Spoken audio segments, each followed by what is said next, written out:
Attention, the following broadcast has been approved by Outcasted OC. Viewer discretion is advised. Incoming transmission in 5, 4, 3, 2, 1.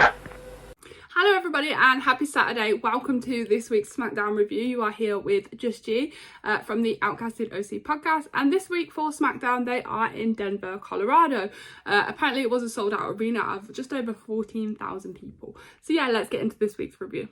So this week's episode starts off absolutely with a bang. We are greeted by Pat McAfee, who joins down in the ring. And we haven't seen Pat McAfee since WrestleMania, so it's been quite a while. He's been away doing some stuff with the college football and football teams and things like that. He's very into his sports and football. He says that he was doing some local football work with some local college football teams nearby, and he noticed that WWE was close by and he would not miss the chance to come back to the WWE universe because he loves it here. Of course, Michael Cole is absolutely ecstatic to see him. He is so excited, and it's so nice to see them two together and reunited again. But he is very, very rudely interrupted by Austin Theory very quickly. So Austin Theory goes on to say this isn't SmackDown, this is Austin Theory Live, and that those two have unfinished business from back at WrestleMania. And he's come back to his show and he's going to do nothing, and that he's telling Pat McAfee that he should go back to his show and sit on his ass and do nothing while he's injured because he can't do anything, and that this will never be his show because this is Austin Theory's show. So then Pat McAfee interrupts Austin Theory's talking and he says, whoa, this will never be your show, Austin Theory, because this is the people's show, and you know what that means. And oh my god, we are hit with the "if you can smell," and The Rock literally appears out of nowhere. Oh, The Rock in WWE was not on my 2023 bingo card. Oh my goodness, The Rock is back in WWE. We have The Rock and Cena. Obviously, we believe it's because of the writer's strikes in the movie industry and stuff right now. But how amazing is it to have The Rock and Cena under the same roof in WWE again? So The Rock makes his way down to the ring. He's doing it really slowly. He's taking it all in. The crowds, the people, the chants, the WWE universe, what it's like to be here again. And yeah, it's absolutely phenomenal. So as The Rock gets into the ring, Austin Theory starts with, "You know whose ring you're in? Let me show you." And as he goes to say that, The Rock is interrupts him and he goes, "Shut your bitch ass up! Let me show you how this is done." And he goes, "Finally! The Rock has come back to Denver." And yeah, so that's how that happened. So then Austin Theory goes on to say, "Let's do the Austin and The Rock in the ring for one last time, but better, because you've got Austin Theory, the younger, better Austin," obviously making a reference towards Stone Cold Steve Austin and The Rock being in the ring at some point in their career. But he's like, "We'll do the Austin versus Rock again, but with the better Austin this time." And The Rock cuts him off and it says, "Don't bring Stone Cold into this because he's obviously a really dear, close friend of mine. You don't bring him into it. It matters what the people say because the people are the ones that make this, that make the crowd and obviously make the show and stuff." And then he gets, he's like, "So you're Austin Theory, right?" And Austin's like, "Yeah." And he's like, "You're from A-Town?" And Austin's like, "Yeah." And The Rock's like, "So that makes you a-hole?" And Austin's like, no. And then The Rock proceeds to get the crowd to half and half chant. So he's like, this half are going to chant "you're a," and this half are going to chant "a-hole." And he's like, "You're a-hole, you're a-hole." And then he gets them to swap and do it the other way around. So it's like, "You're a-hole." And it goes on for absolute ages. And then The Rock says, The Rock is going to give your whoop, is going to whoop your candy ass, you know, the usual thing that he says. Theory goes into punch The Rock, but The Rock quickly hits him with a spine buster, and then he's standing over him waiting for the crowd to be electrifying, ready for that people's elbow, and then he goes for it. He hits the people's elbow on Austin Theory and the crowd are going absolutely wild. And then The Rock is like, come on to Pat McAfee, and he gets Pat McAfee to do a people's elbow on Theory. Also, McAfee and The Rock exit and Theory's just there in the ring what? But yeah, Oh my god, what an incredible start to SmackDown this week. You know, Pat McAfee shows up, The Rock is back. Oh, it's incredible. Okay, so we go into our first match of the evening, which is Judgment Day, AJ Styles versus Finn Balor. As some of you may know, AJ and Finn are both ex-Bullet Club leaders, so the fact that they are going against each other is like a dream match for Ross. I know Ross would be absolutely losing his shit over this, marking out, because it's something that he's always wanted to like see like in person and always likes to see it on the TV. But anyway, yeah. So they get into the ring, they make their entrances. Finn goes in for a cheap shot on AJ straight away. Finn also then drop kicks AJ. AJ very quickly turns it into his control.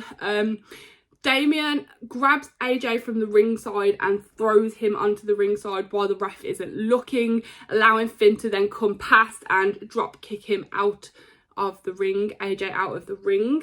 So then we're back in the ring and we've got Dom jumping on the side to try and distract the ref, but then as Finn is over AJ's like shoulders, he like rips him in the eyes and goes for his eyes because the ref isn't looking. AJ then attempts a pin on Finn and fails. Yeah, so AJ, Finn is then kicked obviously out of the ring. AJ goes over the ropes onto Finn. Dom and Damien kind of stand back and are like, well, not us, we're not here for this. AJ throws Finn back up into the ring and Dom then goes in to hit AJ, but AJ notices really quickly and hits him to the ground. Obviously the ref is very on it at this point because we see AJ jump up onto the ringside.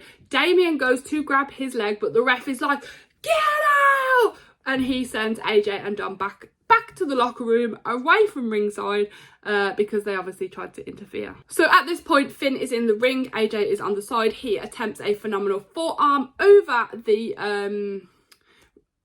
ropes, but misses. Jimmy Uso runs in.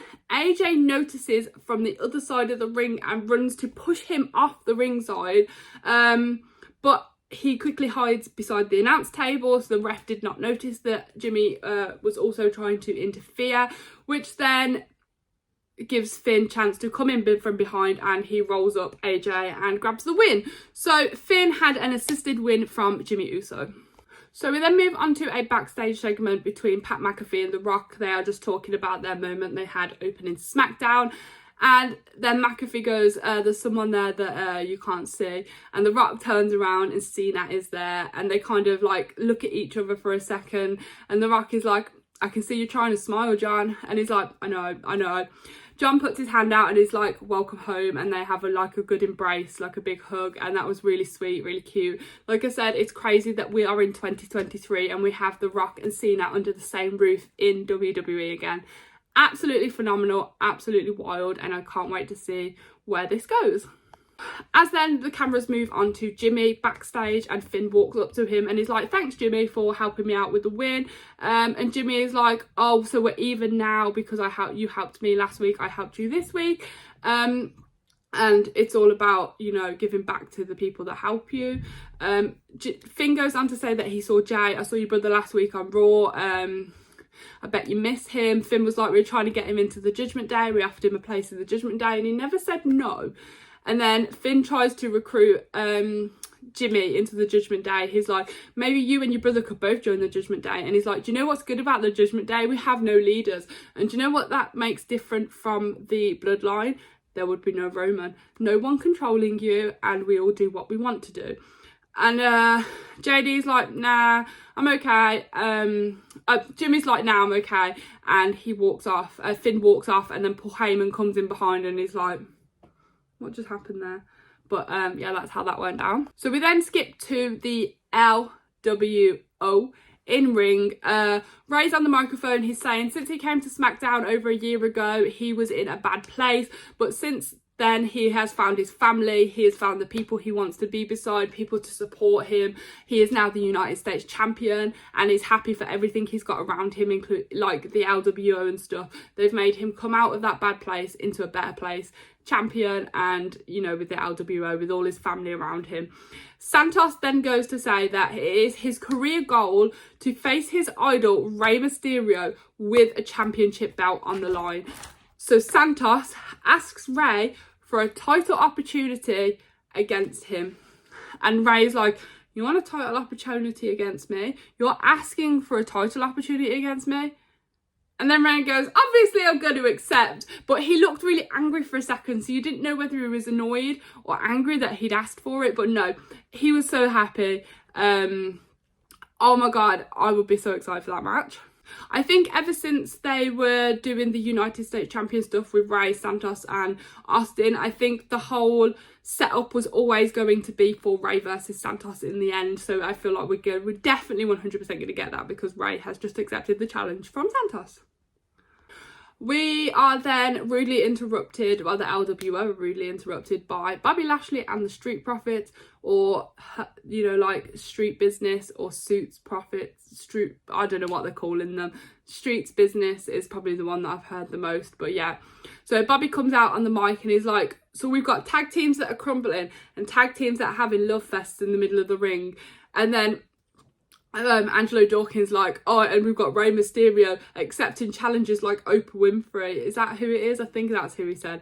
And then Montez Ford is like, oh, you get a challenge, you get a challenge, you get a title opportunity. And then the LW interrupt and they're like, yo, we're always here and we're always ready for a fight. Let's fight right now. So we end up having a match between Cruz del Toro and Joaquin Wilde versus the Street Profits, Montez Ford and Angelo Dawkins.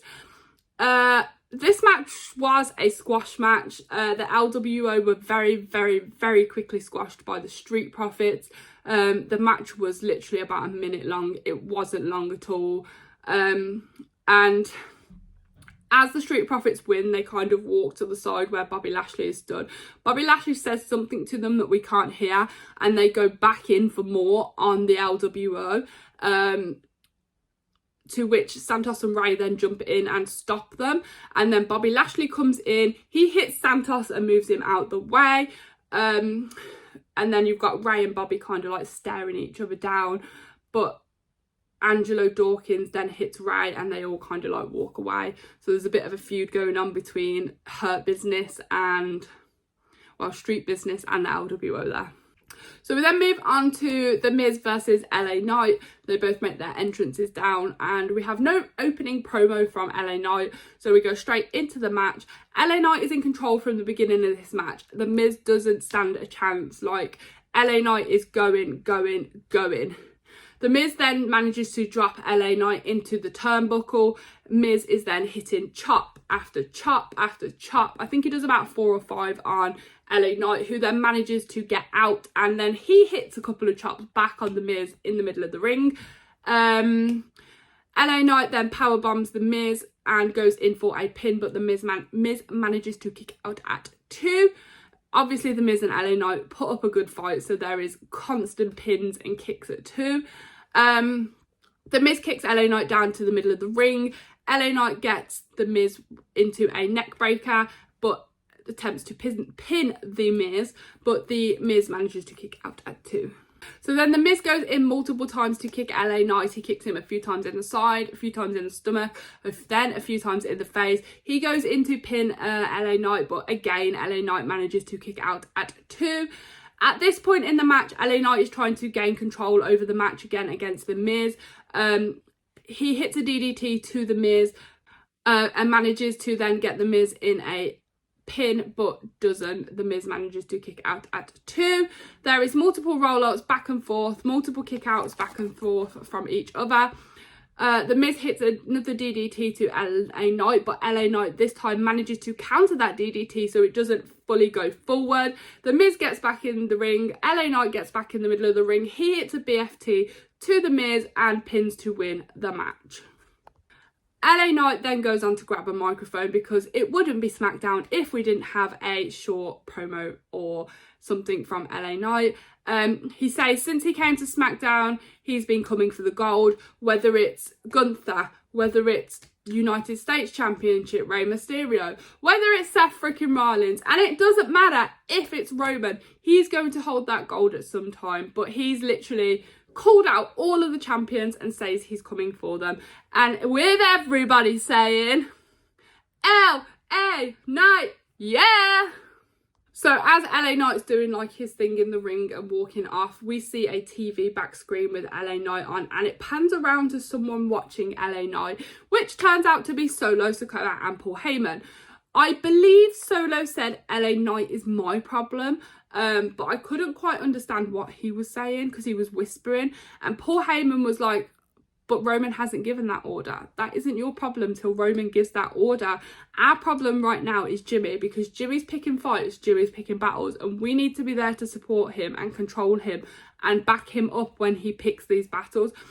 Paul Heyman's like, when Roman Reigns gives that order, you can do that, Solo, but right now Jimmy is our main focus. Paul Heyman then goes on to say Jimmy's not in the bloodline. He's like, he's in our bloodline, but he's not in the bloodline. So we still need to like look out for him because he's in our bloodline, and we need to wait for the tribal chief to give out orders. Solo then says he knows what he needs to do and he's gonna finish it tonight, and walks off. And then Paul Heyman does his usual, call Roman Reigns, because he doesn't know what else to do. We swiftly move on to another backstage part where we are greeted by Adam Pearce and Pretty Deadly. We love a bit of Pretty Deadly. I absolutely miss having them on my TV because yes boy. Adam Pearce tells Elton that his shoulder is healing well. Medical have said that he'll be back soon. Elton goes on to do a little, I'm traumatised by what Reg did to me. And then Adam Pearce is like, isn't it just your shoulder that's like damaged? Why are you in a wheelchair? And he's just like, I'm so traumatized by everything that happened in the ring the night Ridge Holland like did my shoulder in and stuff.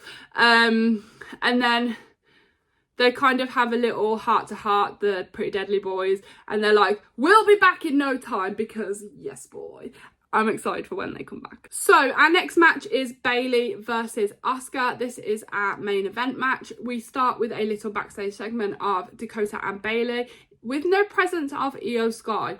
So Io Sky has a match next week against Asuka for the women's title. So Bayley is saying to Dakota, Io needs to beat Asuka next week. That's why she's out training. So they allude to the fact that she's off training for her match with Asuka next week. And Bayley's like, she's never been one-on-one with Asuka. I hope Io is ready for Asuka. Dakota's like, Bayley, I've always got your back. You know I've always got your back. But you've been so distracted by Shotzi right now. Are you even ready for Asuka? Bayley stays completely silent, and they both make their entrance to the ring. So the match between Bayley and Asuka is a very slow starting match. There's no control from either. It's just back and forth between Bayley and Asuka. Bayley attempts to pin, but Asuka kicks out very quickly. Asuka drop kicks from the top rope to Bayley. Asuka then attempts to do an armbar and pin Bayley, but Bayley manages to kick out. And again, it's just very back and forth. There's no like specific control from either Bayley or Asuka. It's a very, very slow match for a main event match. Asuka hits a German suplex, and we're back to the back and forth stuff again. Like Bayley hits Asuka, Asuka hits Bayley, one goes to the floor, one gets up. Asuka goes in for an ankle lock on Bayley, but Bayley manages to get up to her feet really quickly, countering that ankle lock and Asuka not being able to lock it in. They both then get out of the ring very quickly. Asuka is pushed to the floor by Bayley. Bayley starts to rip up the announce table to obviously do some moves with Asuka to the announce table. As she turns to get Asuka from the floor by the side of the announce table, we are greeted by a Shotzi who jumps up and scares the absolute shit out of Bayley. And Bayley's like, yo, Shotzi's chasing Bayley like down the side, and she goes round the corner into the ring. Asuka comes in the ring at the other side. Obviously with Shotzi distracting Bayley, this has given Asuka a chance to get up and get back in the ring. She hits Bayley with a backslide roll up and pins to win the match. Bayley was not able to kick out, and Asuka is our winner. Bailey is very shook by this, very shocked. Shotzi very quickly jumps in and chases Bailey out of the stadium, down the ramp, and goes back up and fist bumps Asuka, who won the match. So to finish off this week's SmackDown, obviously we had our women's main event. I would just like to point out that it was a women's main event and I was very, very excited and happy for this. But we do have a Grayson Waller effect with a special guest John Cena to finish off the SmackDown night. So they both make their entrances and they sit down in the ring, obviously with the Grayson Waller stuff around them. Grayson's very quickly starting to dig at John Cena. He's like, I was taught by my mum to take my hat off when I'm talking to adults, and starts hitting him with nasty things. He's like, John, you need to be more like Grayson Waller. Sit back and let the stars shine. But you couldn't. You couldn't do that, could you? You had to make it all about you one more time. And the truth is, you don't want to be in-ring competitor anymore. Grayson's just digging at everything John Cena's doing right now. He's like, you never wanted to be in the ring again. And stuff like that. And he says, there's no doubt that you're the greatest of all time, John Cena, but you're not the greatest right now. You're nowhere near the greatest right now because you haven't been the same since Mania. And why haven't you been the same since Mania? Since my best pal, Austin Theory, beat the shit out of you. So at this point, you can see John Cena getting really riled up because every time he goes to talk, Grayson Waller interrupts him. He throws his hat off. He throws his shirt off, and Grayson Waller's like, well, John, this is a talk show. This is your time to talk. Go for it. Have a talk. What are you saying? At this point, John Cena goes to talk again, and Jimmy Uso makes his way down to the ring. His music hits, Jimmy appears, and he comes down. Jimmy tells Cena that nobody's here to see him. Nobody wants him here. He shouldn't be here because they came here to see me, Jimmy Uso, the one and only. Jimmy says to John Cena then, if you've come here to try and embarrass me to my face again like you did 2 weeks ago, then go for it. If not, get out of my ring. As he says this, Solo's music hits and Solo makes his way down to the ring, followed by Paul Heyman, of course, because without Solo there is no Paul Heyman. They are together always, unless Roman is there. Obviously Paul Heyman is always with Roman. Solo goes straight into the ring and is straight up in John Cena's face. They are like here next to each other. Jimmy's behind shouting, what are you gonna do now, John? What are you gonna do now? And you can see like John and Solo are just like staring at each other. Solo instantly turns around, grabs Jimmy by the like shoulders, and he's like ready to go for him, but quickly turns back around and super kicks John Cena in the face, like the ultimate betrayal. He's like, nah, I'm gonna go for Jimmy. Actually, I'm gonna go for you, John. So it was like a swerve to make John think that he wasn't actually coming down for him, but he was. John Cena is pushed, like kicked down into the corner of the ring. You've got Jimmy and Solo going at it. And then AJ Styles' music hits. He comes down to help Cena, obviously because of what Jimmy did during his match with Finn Balor earlier in the night. Cena throws Solo out of the ring. AJ Styles kicks Jimmy down to the middle of the ring and then John Cena hits Jimmy with a 5-knuckle shuffle. Heyman tells Solo to save Jimmy, so Solo grabs Jimmy off John's shoulders, pulls him out the ring, and they walk off together. And that is how SmackDown finished this week. So yeah, SmackDown, that was it. Next week we have confirmed Asuka versus Io for the women's title. There was a tag match confirmed as well, but I didn't write down what it was, so I'll be excited to see what that is again. I do apologise if the review this week sounds a bit choppy. I do have a sore throat and it was really hard for me to talk in long periods of time. That's why this little clip's short up. But yeah, this has been fun. Make sure you follow Outcasted OC on YouTube, TikTok, Instagram, Twitter, or X now.